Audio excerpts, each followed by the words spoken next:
Amis d'électronique, bonsoir.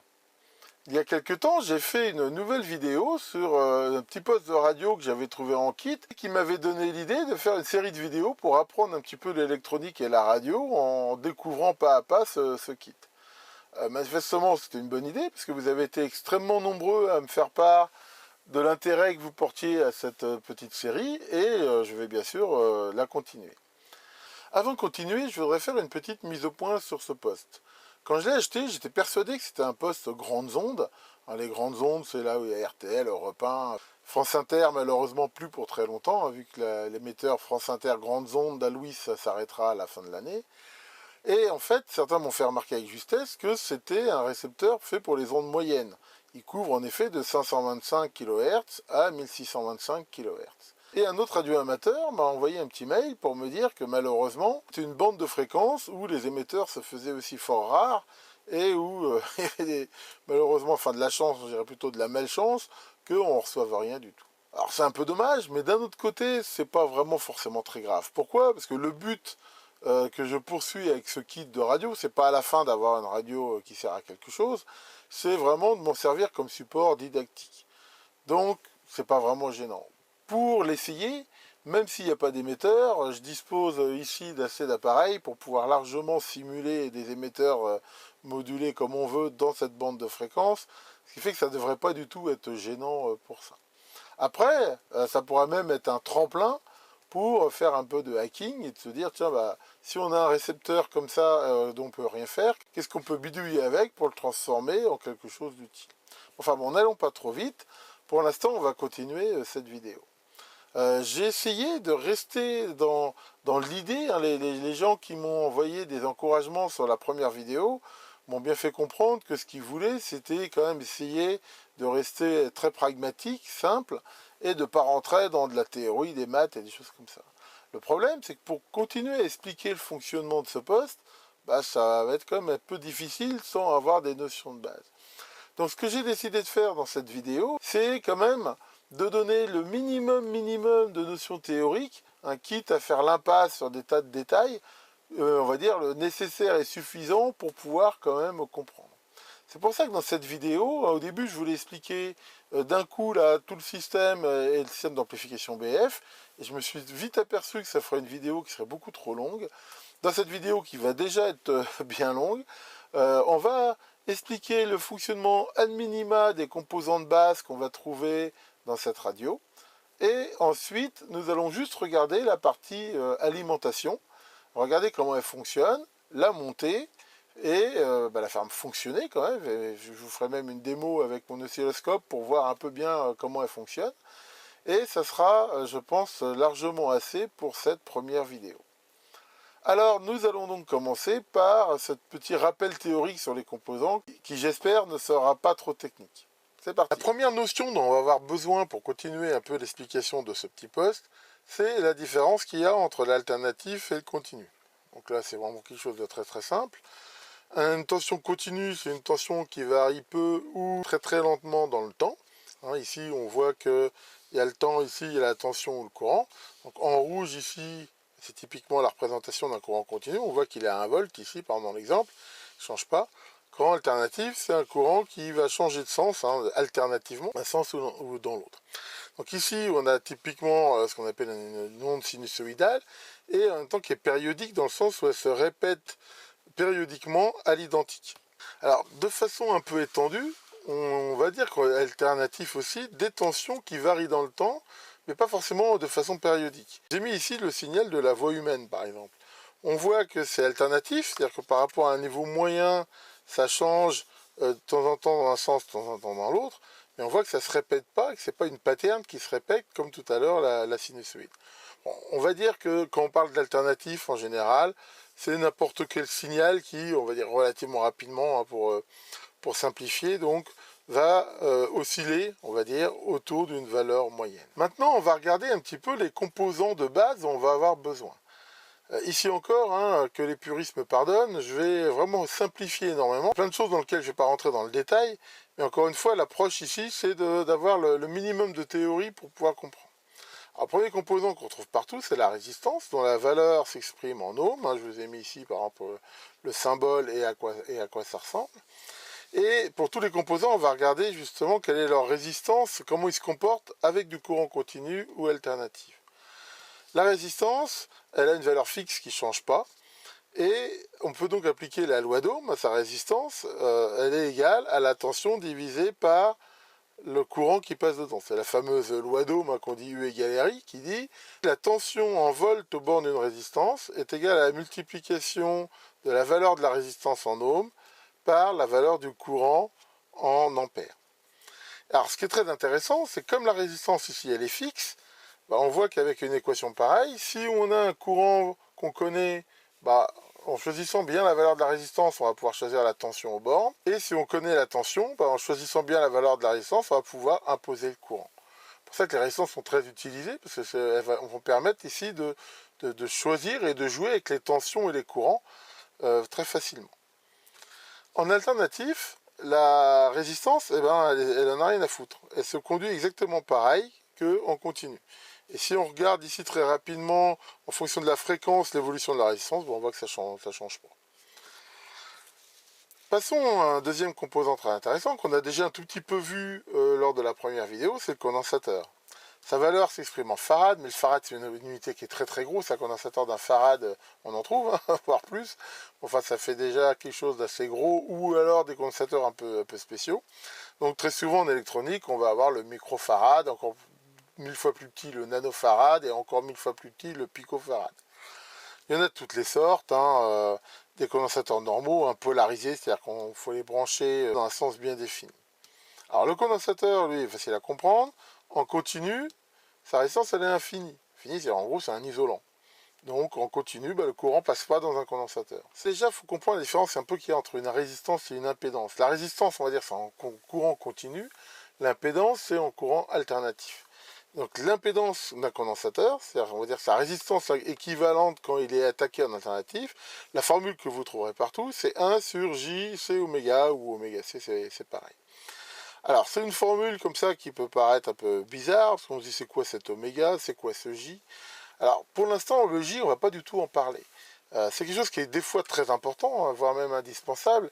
Et d'ailleurs, je vous engage très très vivement à regarder une vidéo de JP Horn, que je mettrai en lien dans la vidéo, où il explique d'une façon vraiment très claire et vraiment super sympa l'utilité d'utiliser les nombres complexes, parce que c'est de ça qu'il s'agit, en électronique. Mais ici, je veux rester simple, il y a des tas de cas quand même où tout ce qui nous intéresse, c'est en gros la résistance équivalente par rapport à la fréquence, et quand on simplifie cette formule, le J on l'oublie, le oméga, pulsation, on l'oublie tout ça, on sait que c'est égal à 2 fois pi fois la fréquence, et on voit que en mode simplifié, l'impédance d'un condensateur c'est égal à 1 divisé, l'inverse, de la capacité en farad multiplié par 2 fois pi fois la fréquence en hertz. Voilà, c'est ce qu'il faut retenir. Et donc, ça veut dire que si je veux savoir quelle est la résistance équivalente d'un condensateur à 1 kHz, j'applique cette formule-là et je le trouve très facilement. L'impédance, ça s'exprime aussi en ohms. Ce qu'il faut retenir, en plus de la formule, c'est ça. C'est-à-dire qu'on voit qu'un condensateur, en continu ici, il a 0 Hz, donc en continu, il a une impédance infinie. Et plus la fréquence augmente, plus l'impédance ici, elle diminue. Maintenant, on va parler de la self. La self, ça s'appelle comme ça parce que c'est l'abréviation de self-induction qui est un effet quand du courant passe dans une bobine. Le cadre ici de la partie qu'on veut regarder, le préamplificateur, il utilise ce qu'on appelle un transformateur BF. Mais pour l'instant, pour simplifier dans cette vidéo, on va considérer que c'est une bobine. On va parler que de la partie primaire du transformateur et on va dire que c'est une bobine. Comme ça permettra de simplifier. On verra le côté transformateur dans la prochaine vidéo.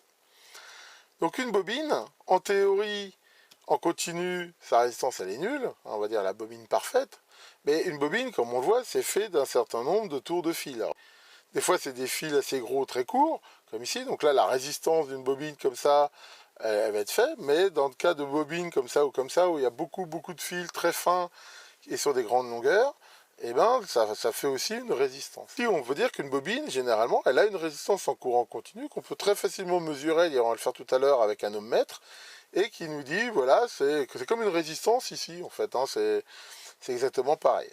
Par contre, quand la fréquence va augmenter, et elle va avoir une formule qui est exactement comme le condensateur, à part que là, c'est pas 1 sur quelque chose, c'est J oméga L. Bon, je répète pas ce que j'ai dit sur le J et l'oméga, ce qui fait que si on le simplifie, et ben l'impédance d'une self, c'est 2 fois pi fois F fois L. Donc ça, c'est une résistance donc, qui va augmenter avec la fréquence, plus bien sûr la résistance des fils qui, elle, ne diminuera jamais. Donc dans la réalité, la résistance d'une self, c'est ça. Alors, ce qu'il faut retenir encore ici, c'est le contraire d'un condensateur. Plus la fréquence augmente, plus l'impédance, la résistance équivalente d'une self diminue. Donc dans ce préampli, on va voir aussi qu'on utilise des diodes. Alors la diode, c'est un composant semi-conducteur qui se représente comme ça au niveau du schéma, se différencie sous différents boîtiers. Ce qu'il faut retenir, comme je vous l'ai déjà dit aussi dans la première vidéo, c'est un composant qui globalement laisse passer le courant dans un sens et pas dans l'autre. C'est comme un clapet ou quelque chose comme ça. Si on regarde un peu facilement cette courbe, qui ici montre la tension aux bandes de la diode et ici le courant qui passe dedans, et ben on voit que, en effet, dans ce sens-là, ici, au début, il n'y a rien qui passe, et dès que la tension atteint une certaine limite, et ben le courant monte très très rapidement. Voilà, et cette tension, on l'appelle la tension de seuil.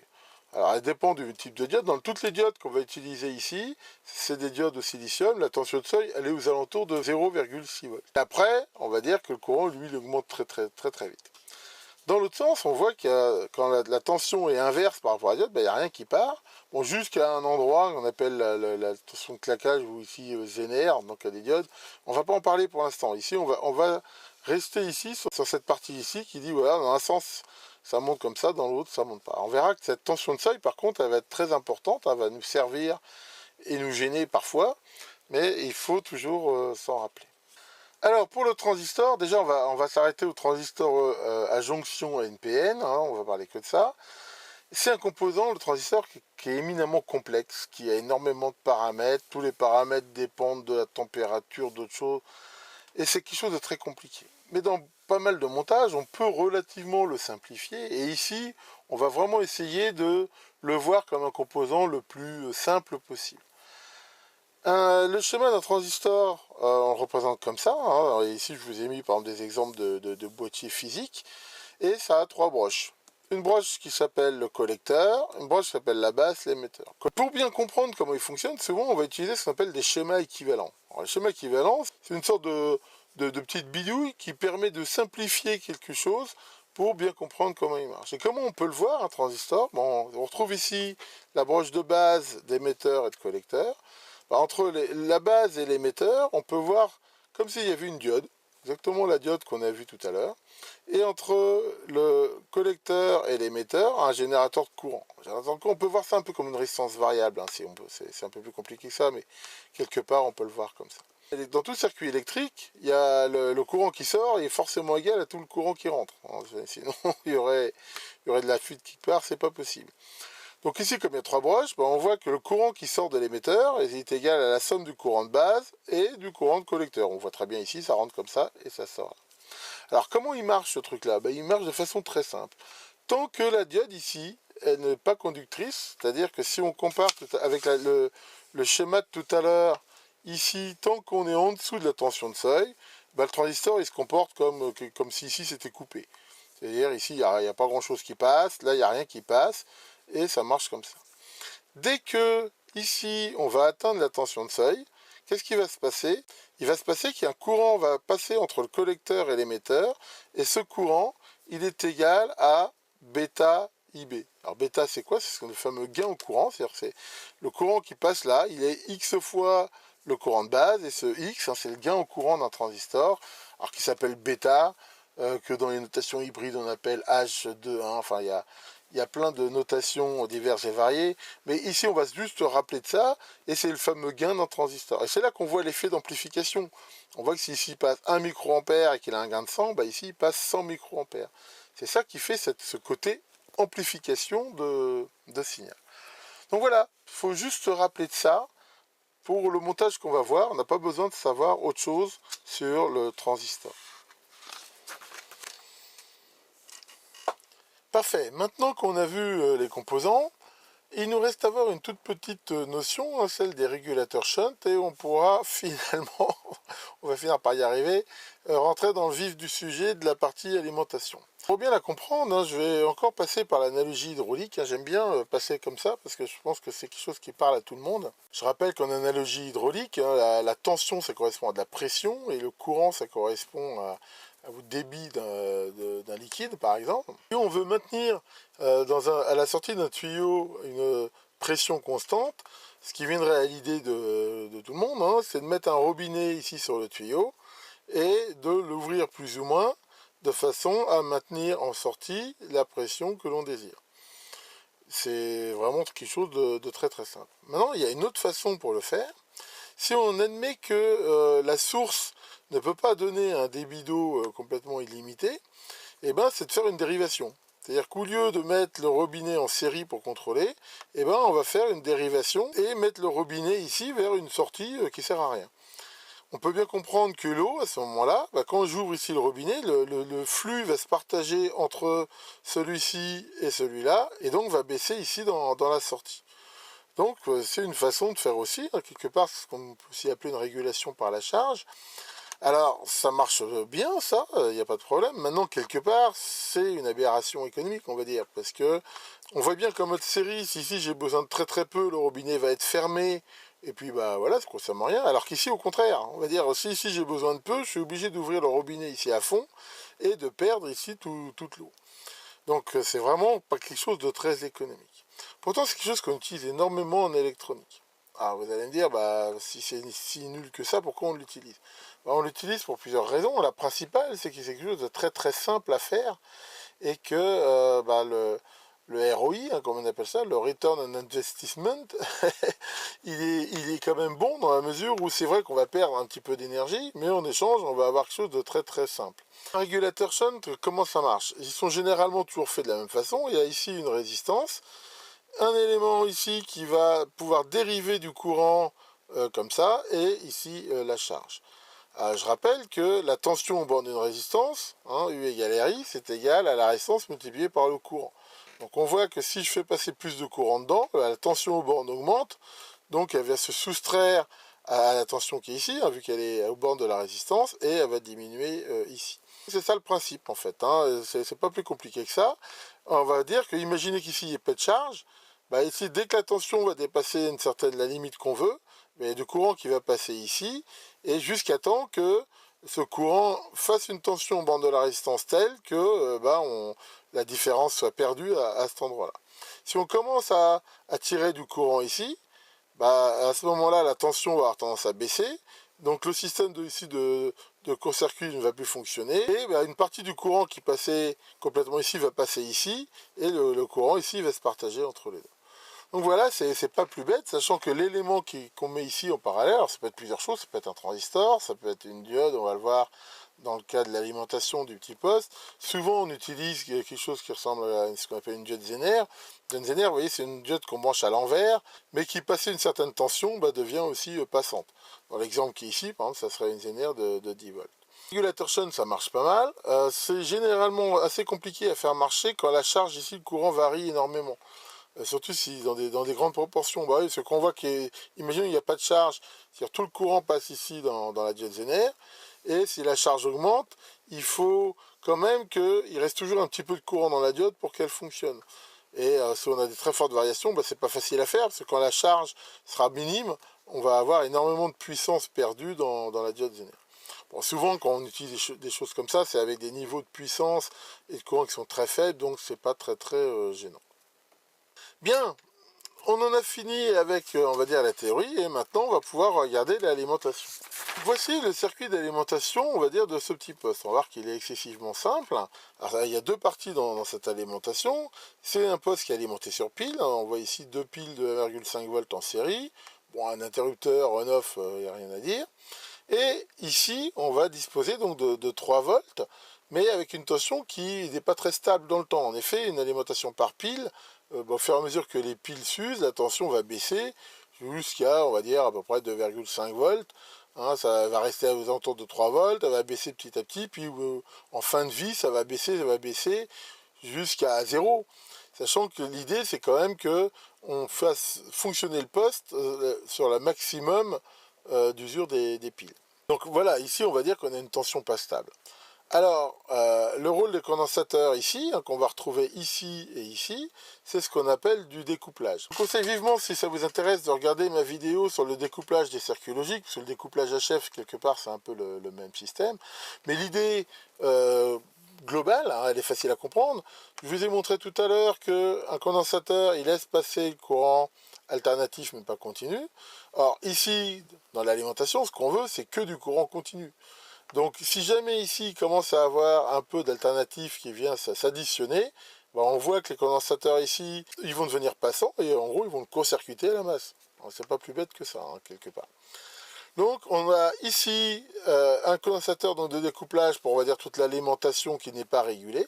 Et ici, bah, regardez, on retrouve tout à fait un régulateur shunt avec la résistance ici en série et ici bah, mon élément régulateur. Alors, tout à l'heure, je vous ai montré que c'était une diode Zener, et ici, on voit que c'est fait avec deux diodes mis en série. Alors, pourquoi c'est pas une diode Zener? C'est pas une diode Zener parce que pour des raisons, on va dire, technologiques, c'est très difficile de faire des diodes Zener, on va dire, en dessous de... je crois que les plus basses que j'ai vues, si je me rappelle bien, j'ai peut-être une bêtise, c'était de l'ordre de 2,3 volts. Je crois que j'en ai même jamais vu des 2 volts. Ce qui fait que quand on veut une tension plus basse que ça, et ben, souvent, c'est une astuce qu'on utilise, enfin il y a plusieurs astuces, mais souvent, bah, c'est de mettre deux diodes ici en série. Rappelez-vous, une diode, elle a une tension de seuil de 0,6 volts à peu près. Si je les mets en série, ça va s'additionner. Donc ici, je peux espérer avoir une tension de 1,2 volts stable. Pourquoi dans ce poste, il y en a besoin d'une tension qui peut être variable et d'une tension ici qui est fixe? Ben ça, on le verra plus tard dans les prochaines vidéos. Mais voilà, on va dire, toute la partie ici, alimentation de ce petit poste. Donc maintenant, ce qu'on va faire, ben, on va monter cette partie-là et on va faire quelques petites mesures pour vérifier ben, que on a bien ici la tension de 1,2 volts à peu près qu'on attend. Et surtout, on va bien vérifier que quand la tension ici varie, et ben, ici, elle reste stable. Alors, allons-y. Alors, maintenant, nous allons monter sur la carte donc, tous les composants qu'on retrouve ici sur le schéma de la lime. Donc, on a ici le condensateur principal de filtrage sur la pile. Ici, le deuxième sur la partie régulée. Les deux diodes ici qu'on voit en série, que je conseille de ne pas monter collés contre le circuit, hein, pour des raisons que j'expliquerai dans la prochaine vidéo.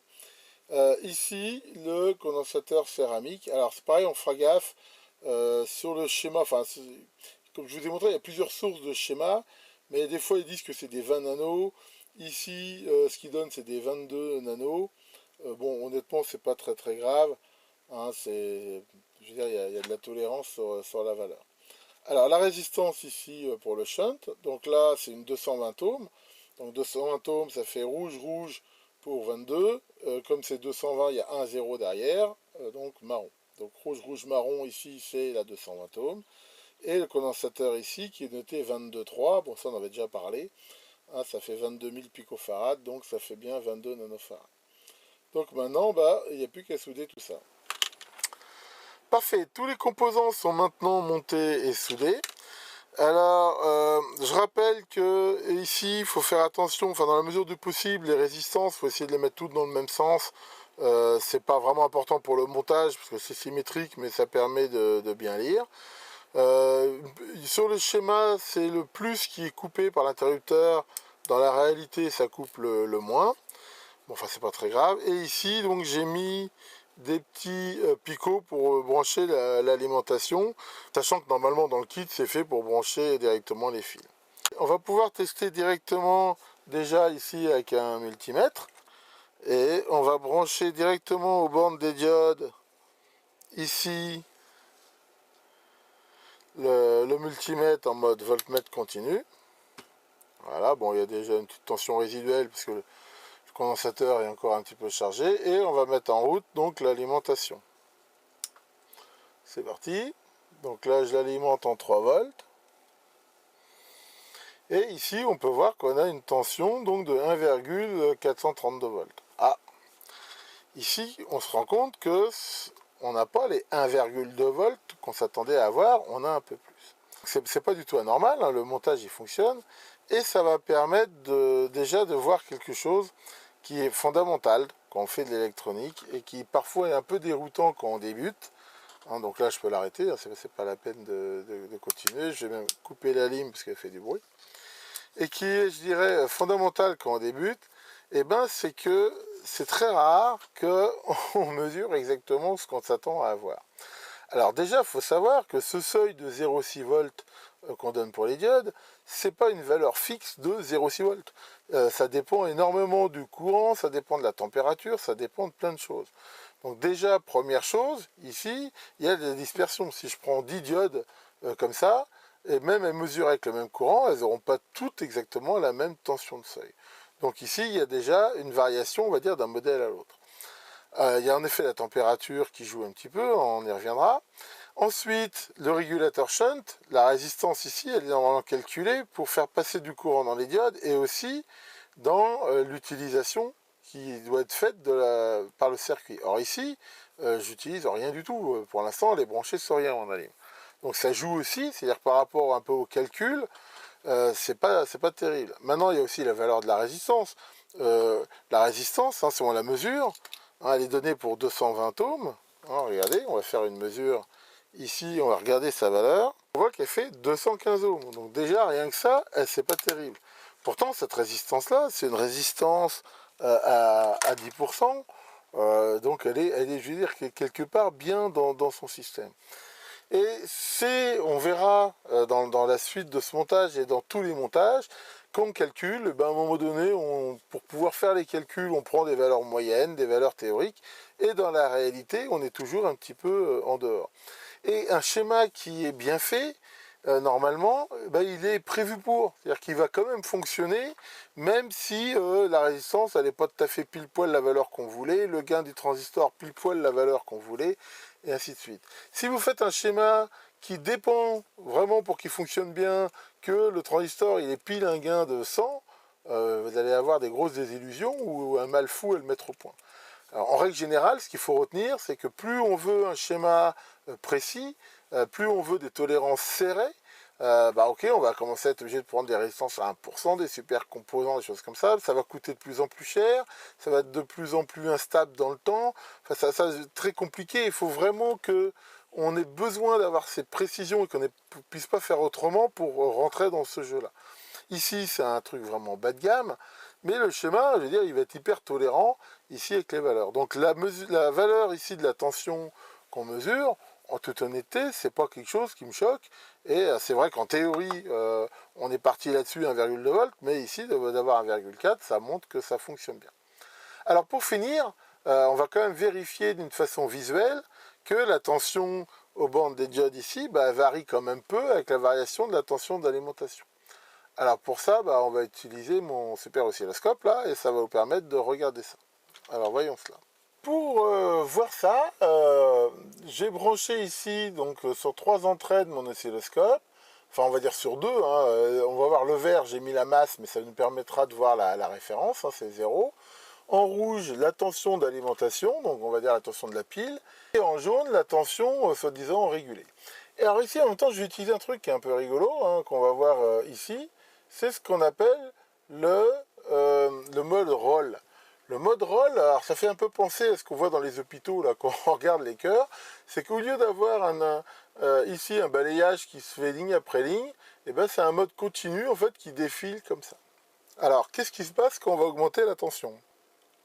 Ici voilà, on voit que quand la tension commence à augmenter, hein, pour info c'est 1 volt par carreau, les deux tensions augmentent en même temps, voilà, et que passé à un certain niveau, comme on peut le voir ici, la tension régulée, elle ne bouge plus. Et regardez bien, si je fais varier ici la tension on va dire la tension d'alimentation, la tension de la pile, on voit que la tension en dessous, en jaune, hein, qui est censée être régulée, elle varie beaucoup moins. Alors, on voit qu'elle varie quand même un petit peu, et c'est normal, c'est tout à fait normal. Pourquoi? Parce que le coude qu'on voit de la caractéristique de la diode, comme vous voyez, il est arrondi, c'est quand même pas un truc pile poil.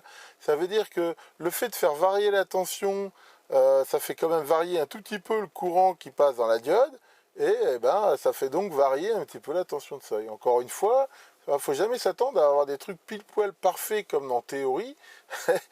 Encore une fois, dans la pratique, c'est pas si simple. Mais on voit quand même ici que c'est intéressant, parce que même si l'alimentation, là, bon, je la fais même dépasser, on voit quand même que là, je la fais quand même varier méchamment, alors qu'elle bouge quand même relativement peu. Voilà. Par contre, il est évident que si à un moment donné, la tension tombe en dessous de la tension de seuil des diodes, bah là, ça ne va pas fabriquer de la tension en plus. Et là, ici, on retombe à zéro. Donc voilà, ici, je pense qu'on voit quand même bien ce phénomène ici de régulation de façon tout à fait visible. Alors, on continue d'avancer. La dernière vidéo, on avait vu ici toute la partie démodulation. Là, on vient de voir donc toute la partie ici alimentation, le découplage. Ici, la partie ici du régulateur shunt, formé ici par les deux diodes, et le découplage ici de cette partie régulée. Et ben, on y est quand même arrivé, et on a donc franchi cette nouvelle étape. Donc, on va s'arrêter là. Je vous rappelle que si vous voulez laisser des commentaires, poser des questions, vous pouvez tout à fait le faire dans la vidéo. Vous pouvez aussi, si ça vous intéresse, vous inscrire sur le groupe Facebook. Alors, une petite précision, si vous voulez le rejoindre, ce groupe, recherchez le groupe, il s'appelle syrup.org. Ne cherchez pas mon groupe avec mon nom, j'accepterai pas les invitations parce que le compte Facebook a mon nom, je veux dire, je le réserve plutôt à ma vie privée et à ma famille. Et c'est pour ça que j'ai créé ce groupe spécifique syrup.org qui, lui, par contre, est complètement consacré à l'électronique, la technique et tout ce qu'on veut. Dans la prochaine vidéo de la série, on regardera la partie BF et comment on arrive à sortir du son de ce petit haut-parleur. Je ne vais pas non plus mobiliser toute ma chaîne sur cette série, donc d'ici là, je vais bientôt faire un QDN parce que ça commence à s'entasser et j'ai d'autres sujets que je voudrais traiter. Mais c'est sûr que je vais la continuer, pas d'inquiétude. D'ici là, que le grand Zener vous fasse des rêves bien régulés et à bientôt sur Syrup Radio. J'y trouve un goût de silicium. Il y en a